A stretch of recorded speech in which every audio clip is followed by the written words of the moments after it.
The purpose of this video is to educate on how to don and doff the most common slings and braces prescribed by Corewell Health in hospital settings. Slings and braces help to support or immobilize injured body parts to allow them to heal and prevent re-injury. This video will cover Aspen Vista collars, basic slings, cuff and collar slings, hemi slings, Miami JTOs, lumbosacral orthotics, also known as LSOs, Jewett braces, off-the-shelf thoracic lumbosacral orthotics, also known as TLSOs, custom TLSOs, also known as clamshell braces, pneumatic walking boots, and knee immobilizers. The cervical collar has two main pieces, a front and a back. To don the cervical collar in sitting, orient the collar upright, referring to the arrows printed on the side of the collar. Leave one side of the collar velcroed together. Slide the front piece of the collar under the chin while maintaining spine precautions. Reach around the back of the head to grasp the back piece of the collar, then pull the Velcro tight to the side. To doff the collar, stabilize the front piece with the palm of one hand. Pull the Velcro from one side of the collar to unlatch the front and back piece. Pull the front piece of the collar off and maintain spine precautions with the collar removed. Tip: leave one side of the Velcro attached to help with orienting the two pieces when you are ready to put it back on. The chin support should normally be snug when the patient is resting or moving around, allowing one finger space between the chin and the chin rest. However, this chin support can be lowered for when the patient is eating. To adjust the chin piece, stabilize the front of the cervical collar with one hand, then use the other hand to pull out the knob and turn it to move the chin piece up and down. Each patient should have 2 sets of cervical pads. This is so that one set can be washed and have time to dry while the patient is wearing the other. To change the cervical collar pads, remove the chin pad foam from the collar and replace it with a new pad. Remove the neck foam pad, then replace it with a new clean pad.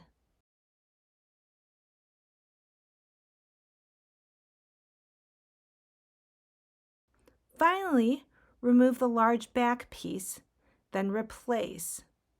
Removing and replacing one piece at a time allows you to recall the proper orientation of the pad and to put it onto the collar in the correct way. To wash the cervical collar pads, hand wash them with gentle cleansing soap. Rinse them, then lay them flat on paper towels to dry. Don the arm through the proximal to distal end of the sling, ensuring that the elbow is resting in the sewn end of the sling. Adjust the strap around the patient's neck, then thread the strap through the loop on the sling and attach the Velcro. The elbow should be resting in 90 degrees of flexion. Adjust the slider to allow the patient's arm to rest comfortably and be supported. Ensure that the foam pad is offering support at the patient's neck.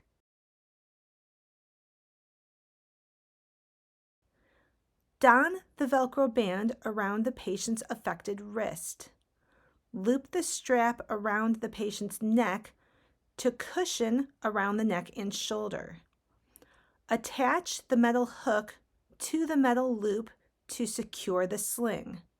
The patient's elbow should be at 90 degrees of flexion. Hemi slings are typically used with patients who have experienced a stroke. This helps to prevent shoulder subluxation. To apply, don the arm through proximal to distal end of the sling, ensuring that the elbow is resting in the sewn end of the sling with the wrist supported in the opposite end of the sling. Velcro the two pieces of the sling together on the anterior portion of the sling. Adjust the sliders to allow the patient's arm to rest comfortably and to feel supported. Sitting application. When you start, the brace should have one side velcroed together at the collar and be buckled on the same side at the trunk. While maintaining spine precautions, the patient should don the brace with the same motion as putting on a jacket. Apply the front panel around the neck so the front panels that are closest to the patient's skin and the posterior portion of the collar can be secured with the hook and loop straps anteriorly. Secure tightly, allowing one finger space around the chin. Buckle the lower straps around the trunk. Tighten the straps, ensuring that the brace is centered to the patient's spine. Attach the shoulder straps and fasten securely. To remove the Miami JTO, detach the straps on one side of the patient's waist and shoulders. Unfasten the Velcro at the neck. While maintaining spine precautions, take the brace off using the same motion as removing a jacket. To apply in sitting, loosen the corset straps to their longest length. Align the back of the brace with the wide section at the bottom to rest along the tailbone. Adjust the sides of the brace around the patient's lower abdomen, pulling the right side over the top of the left. Velcro the sides together. Pull both of the tabs out and forward to tighten the corset and secure it along the sides and front. Ensure that the brace is resting on the patient's low back and is in alignment with their spine. To don the brace in sitting, open the buckle on the left side of the brace and unhook the hook and loop. Align the top of the brace at the intersect of the patient's collarbone and sternum, with the bottom of the anterior brace resting above the iliac crest. Pull the back strap around the patient's back and hook the strap to secure. Buckle the brace on the left side. Ensure that the padding side is facing the patient's skin in the back.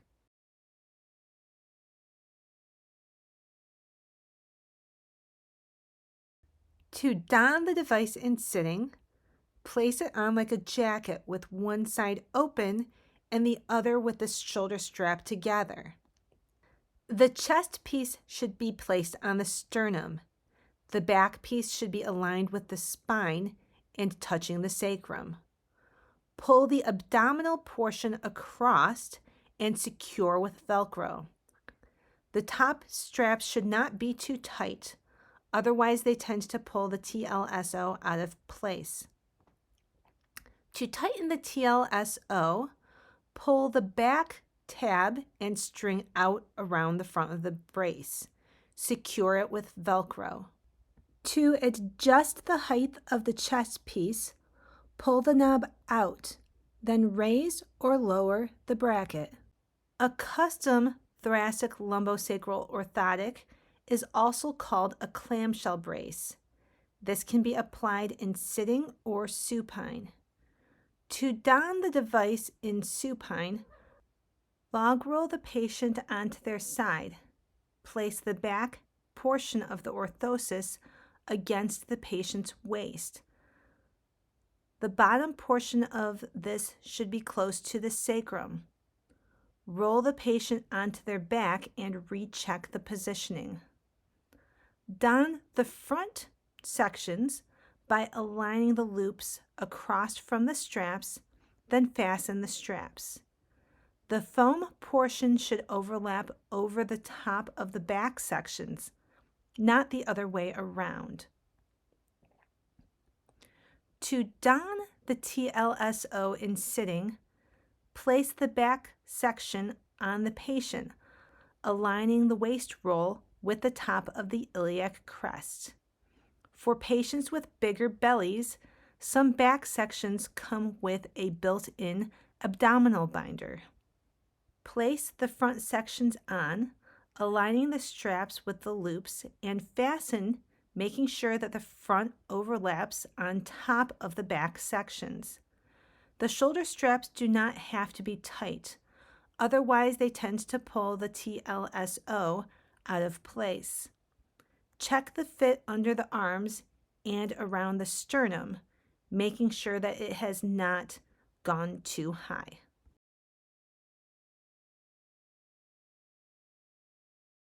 To put the boot on, slide the foot and leg into the boot and make sure that the heel is all the way back. Wrap the foot up like a present with the felt flaps, securing with the Velcro piece. Place the plastic piece on top. Secure all 3 straps, beginning with the foot strap and working your way up.